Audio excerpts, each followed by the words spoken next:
ಮಂಡ್ಯ, ಅಖಿಲ ಕರ್ನಾಟಕ ಕರಾವಳಿ ಸಾಂಸ್ಕೃತಿಕ ಒಕ್ಕೂಟ ಮಂಡ್ಯ ಇವರ ವತಿಯಿಂದ ಮಂಡ್ಯ ನಗರದ ವಿವಿ ರಸ್ತೆಯಲ್ಲಿರುವ ಗಾಂಧಿ ಭವನದ ಮುಂಭಾಗ ಶ್ರೀ ಗುರು ರಾಘವೇಂದ್ರ ಸ್ವಾಮಿ ದೇವಾಲಯದ ಸಭಾಂಗಣದಲ್ಲಿ ಶ್ರೀ ವ್ಯಾಸರಾಜ ಮಠ, ಮಂಡ್ಯ ಜಿಲ್ಲೆಯ ಸುಪ್ರಸಿದ್ಧ ಕೊಳಲು ವಾರಪತ್ರಿಕೆಯ ಸಂಪಾದಕರಾದ ಡಿ. ಎನ್.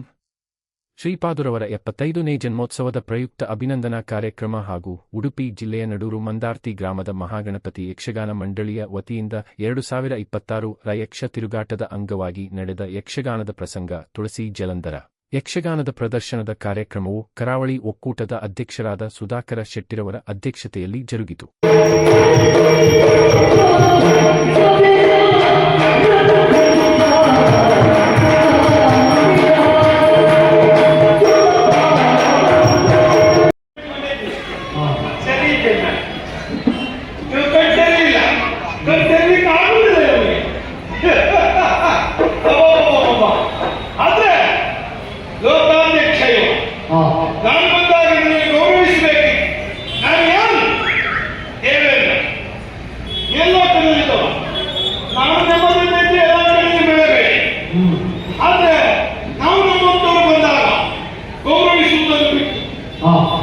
ಯೋಚನೆ ಮಾಡ್ತಾ ಇದ್ದಾರೆ. ಹಾಗಾದ್ರೆ ನಾನು ಗೊತ್ತಾಗಲಿಲ್ಲ. ಹಾಗಾದ್ರೆ ಇಷ್ಟು ಗರ್ವ ಯಾಕೆ?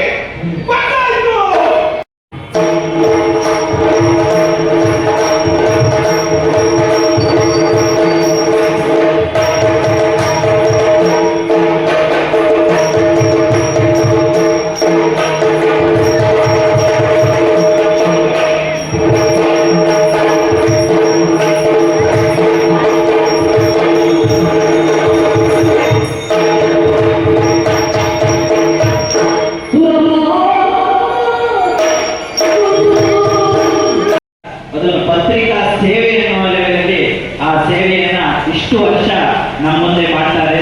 ನೀವು ನೋಡ್ಬೋದು, ಅವರು ವಾರ ವಾರ ಪ್ರತಿಯೊಬ್ಬರು ಮನೆಯೂ ಕೂಡ ಅವರೇ ನಡ್ಕೊಂಡು ಹೋಗಿ ಪತ್ರಿಕೆಯನ್ನ ತಲುಪಿಸುವಂತ ವ್ಯವಸ್ಥೆಯನ್ನ ಮಾಡ್ತಾರೆ. ಇಷ್ಟೊಂದು ಅವರ ವೃತ್ತಿ ಮೇಲೆ ಶ್ರದ್ಧೆ ಮತ್ತು ಗೌರವವನ್ನು ಇಟ್ಕೊಂಡಿರುವಂತ ಟಿ ಎನ್ ಶ್ರೀಪಾದ್ ಅವರಿಗೆ ಕರಾವಳಿ ಒಕ್ಕೂಟ ಅತ್ಯಂತ ಪ್ರೀತಿಯಿಂದ ಹಾಗೂ ಅತ್ಯಂತ ಗೌರವದಿಂದ ಅಭಿನಂದನೆಯನ್ನ ಸಲ್ಲಿಸ್ತಾ ಇದ್ದೇವೆ.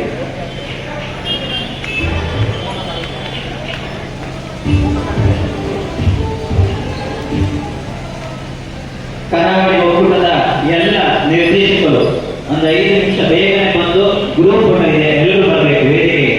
ಬೇಗ ಬನ್ನಿ, ಸಮಯ ತುಂಬಾ ಕಡಿಮೆ ಇದೆ. ಎಲ್ಲ ನಿರ್ದೇಶಕರು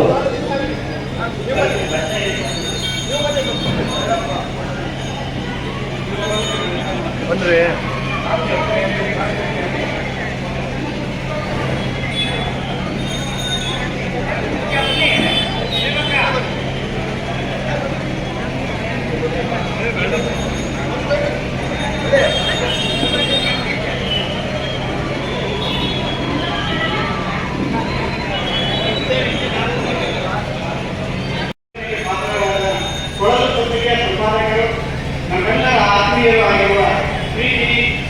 ಶ್ರೀಪಾದವರೇ, ಕರಾವಳಿ ಒಕ್ಕೂಟದ ನಿರ್ದೇಶಕರೇ, ಸದಸ್ಯರೇ, ನಡೆದಿರುವ ಎಲ್ಲ ಬಂಧುಗಳೇ, ನಮ್ಮ ಕರಾವಳಿ ಸಾಂಸ್ಕೃತಿಕ ಒಕ್ಕೂಟದ ಕಳೆದ 22 ವರ್ಷಗಳಿಂದ ನಿರಂತರವಾಗಿ ನಿಯಮಿತವಾಗಿ ವೈವಿಧ್ಯಮವಾಗಿ ಚಟುವಟಿಕೆಗಳನ್ನು ಹಮ್ಮಿಕೊಂಡು ಬರುತ್ತಿದೆ.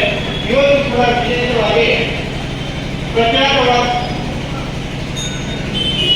ಪ್ರಖ್ಯಾತವಾದ ಕೊಳ್ಳಲು ಪತ್ರಿಕೆ ಸಂಪಾದಕರು, ಹಿರಿಯರು, ಪತ್ರಕರ್ತರು ಆದ ಶ್ರೀಯುತ ಶ್ರೀಪಾದ್ ಅವರ ಅಭಿನಂದನಾ ಸಮಾರಂಭವನ್ನು ಹಮ್ಮಿಕೊಂಡಿದ್ದೇವೆ. ಕಳೆದ 5 ದಶಕಗಳಿಂದ ಶುದ್ಧ ಪತ್ರಕರ್ತರಾಗಿ ಸೇವೆ ಸಲ್ಲಿಸುತ್ತಾ ಬಂದಿರುವ ಶ್ರೀಯುತರಿಗೆ ಇದೀಗ 75ರ ಹರೆಯ. ಸಮಾಜಕ್ಕೆ ಅವರ ಸೇವೆ ಅನನ್ಯವಾದುದು. ಶ್ರೀನಿವಾಸನ್ನ ಅವರ ಅಭಿನಂದನೆ ನೀಡಿರುವ ಅವರ ವೇದಿಕೆ ಸೇವೆಗಳು ಆದ್ದರಿಂದ ನಾನು ಮತ್ತೆ ಅವರನ್ನು ಹೇಳಲು ಬಯಸುವುದಿಲ್ಲ. ಒಟ್ಟಾರೆಯಾಗಿ ಸಮಾಜದ ಇವರ ಸೇವೆ ಇನ್ನೂ ಅಗತ್ಯವಾಗಿ ಬೇಕಾಗಿದೆ. ಆದ್ದರಿಂದ ಕರುಣಾಮಣಿಯಾದ ಭಗವಂತ ಅವರಿಗೆ ಆರೋಗ್ಯ ಮತ್ತು ಆಯುಷ್ಯನ್ನು ಕೊಟ್ಟು ಕಾಪಾಡಲಿ ಎಂದು ಪ್ರಾರ್ಥಿಸುತ್ತೇನೆ. ಕರಾವಳಿ ಒಕ್ಕೂಟದ ಪರವಾಗಿ ನಾನು ಅವರಿಗೆ ವಿಶೇಷ ಅಭಿನಂದನೆಗಳನ್ನು ಸಲ್ಲಿಸುತ್ತೇನೆ.